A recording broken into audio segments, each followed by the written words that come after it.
make about 1.3 to 1.4 million a month currently. It was like, it was 1 p.m., which is like half the day's not even over. I already made like $35,000 just today. $4 million in a month? Yeah. Marie D, and today I'm talking about how I became a millionaire in less than 2 years on OnlyFans. Over 7.2 billion is spent on OnlyFans every year.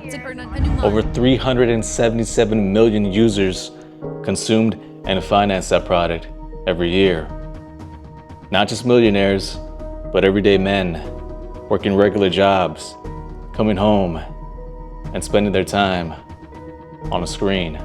Sales. If you can convince someone that you're in a relationship with fucking Sophie Rain, they're buying it. You are selling an illusion. You're selling a relationship. You're selling an experience. Like I previously mentioned, there's over 377 million users consuming OnlyFans each and every year, and over 4.6 million content creators. Yet somehow, both content creators and consumers aren't actually benefiting from it. So the real question is, what does this actually say about where we are as a society? Now, if you look at OnlyFans from just the outside, it looks like opportunity, easy money, freedom, no boss, no limits. You see clips online of people making thousands, some even millions, and it creates this image that anybody could do it. It sounds appealing, right? Because when you peek behind the veil and you look at the numbers, everything changes. You have to have that psychotic obsession with what you're doing and believe it so hard for it to work. And like, you know how many people join OF a day that don't even make a fraction of what like the top creators do? Like, it's so extremely hard, not to mention. There are over 4.6 million content creators on that platform. But if you look at the numbers, the average content creator makes over $131 a month. Far from the expectation those real numbers portrayed. Yes, she made $46 million. Like, we've seen it. To date, I think she's at like 80 million, 90 million. That's crazy. That's not freedom. That's not wealth. Shit, that's barely anything nowadays. Even the top 1% make about $49,000 a year. But still, that $49,000's not what you sign up for when you started OnlyFans. It's curated for a very small percentage to make most of the money, while millions of others are chasing something they'll never reach. Now, here's the part nobody wants to talk about, that $7 billion a year number. It's not just numbers, that's real money coming from real people. And most of those guys are just regular guys who are bored, who are extremely lonely, who feel so checked out of society nowadays that they've dissociated completely, and instead of pushing themselves to actually find a real quality mate, they've masked a need through an artificial lens. I think porn is a big part of this issue in terms of why people are turning away from actual sexual activity. They're getting their needs met through this proxy that simulates real sexual activity, because when you're watching porn, the same network of brain regions is activated as when you're actually having sex. So you're having the resulting orgasm and you are, getting these feel-good chemicals. It helps to self-soothe and regulate your emotions, help calm down if you're stressed out. And so it makes men, I think in particular, less likely to want to go out and go through the hassle of having to talk to a woman, having to sit through a date, having to pay for the date, having to follow up and all this stuff. Like, why bother do that if you can get sexual gratification on a screen? Guys weren't building anything, so they escape into something that resembles more of a Blade Runner dystopian society than actual real life. And that platform thrives on that. Because it's not selling content, it's selling attention, validation, and the illusion of connection. Because that's all it is, an illusion built to prey on the most susceptible. Don't fall for the imitation. You're selling an experience. And listen, Now, the problem isn't solely just money, it's what it actually does to you over time. You start replacing real life experiences with digital ones. About optimizing your profile. What's your model number? Why don't you look into my eye and find out?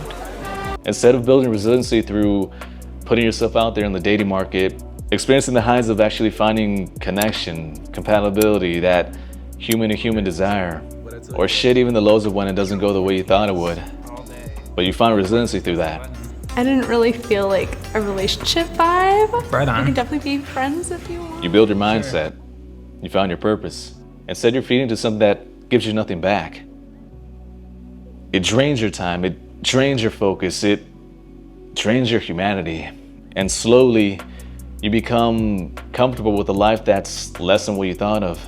Not because you can't do more, but because you've distracted yourself from actually doing it. And on the other side, the content creator side, it's not what you thought of when you originally started it too. Yes, a small 0.01% of people make a shit ton of money. But for the 99%, they don't. Most are competing in an oversaturated space, constantly chasing attention, trying to stand out. I'm going to do a world record of 1,000 men in 24 hours. If they don't turn up, they don't turn up. And for some, there's a cost that comes later. For example, your reputation. That's the same reason most traditional porn stars have a hard time acclimating to society nowadays. Difficult for you to date with your history? Yeah, it's not an easy task. How do you navigate that? It's not an easy task. I don't really navigate it.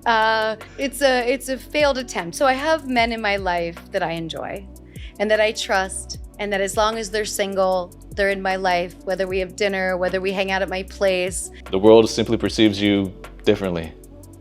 Relationships, those are practically non-existent. Most of the online content creators or porn stars date within the industry. Example, Adam22 and Lena the Plug.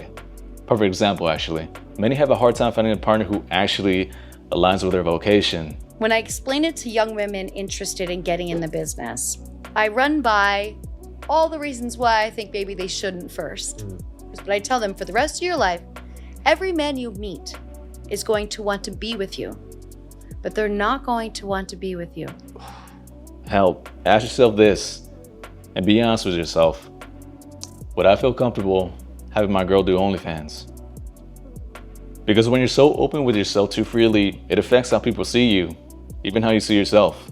Amazing person. Like, you know, of course I've seen her on TV. We talked about it and just listening to the story, I was like, ooh. Like, it was like, dang, you feel bad because it's like, well, I didn't dance that long. I was only doing it because I was pissed off at my parents. And the reason it really didn't work is because you got to remember, her life is controlled. You know, her comments controlled. You know, you can control the atmosphere. You know, you can block, erase, get rid of. Yeah. You know, to have a more positive, well, that shouldn't have control of. People come on there and they just, fuck this, fuck that, fuck you. Open your mouth, this and this and this and this. And she's like, I'm really trying to like be taken serious. Whenever she looked at the comments, it was just all negative. This is not fun. I knew it was affecting her because I pulled out of the driveway and she's walking to get some lunch and I just honked like this, hey, boo, boo, fuck off, loser.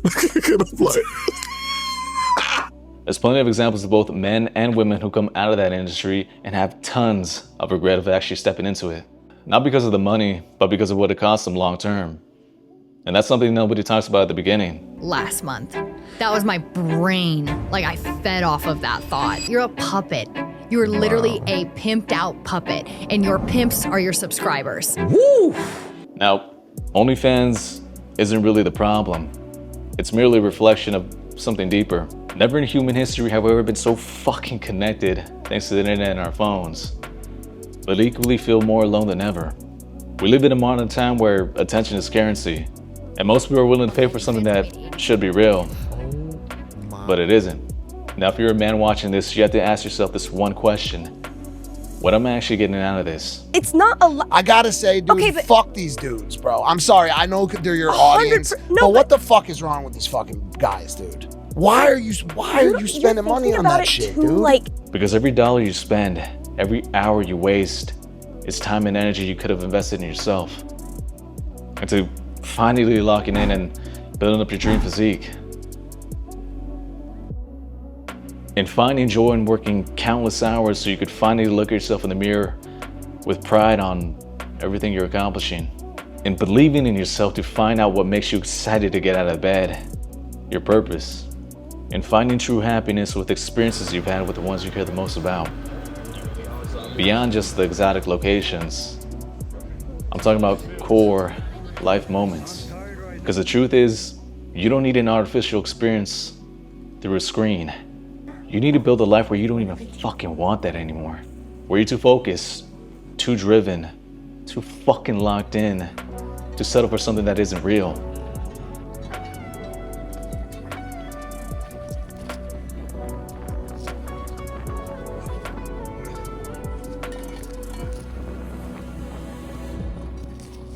Because you've experienced the real thing and know you're meant for that. Because at the end of the day, this isn't about OnlyFans. It's about control. And whether you're building your life or merely escaping from it. And the truth is, most people don't ever realize which one they're doing. Man, that was a deep one. On a personal note, this stretch that I've been on with YouTube nowadays, if you look at the previous videos, how everything's finally coming together and becoming the thing that I've always wanted to do. That's the sole reason I started this channel, to make this kind of video and put it out there. And hopefully, if you are one of these kind of guys who thinks the same way, resembles the same thing, and had the same kind of thought pattern that I do, but just nobody's ever experienced that, nobody's ever voiced that, I've always wanted to do that. Doing a video like this, and it means everything to me. That's the whole reason I've done it. To see where I come from to where I am now, and I'm not even where I'm gonna be. That's a testament of you could literally do anything you put your mind to. I stand by that. I'm convicted in that. Shameless plug. Yeah, hopefully next time you see me, it'll be with a full marathon under my belt. Gonna do that in a couple days. Always wanted to do that. Hopefully this motivates you to do more, and because this life is too precious to just live it through a screen. I literally can't bend my legs.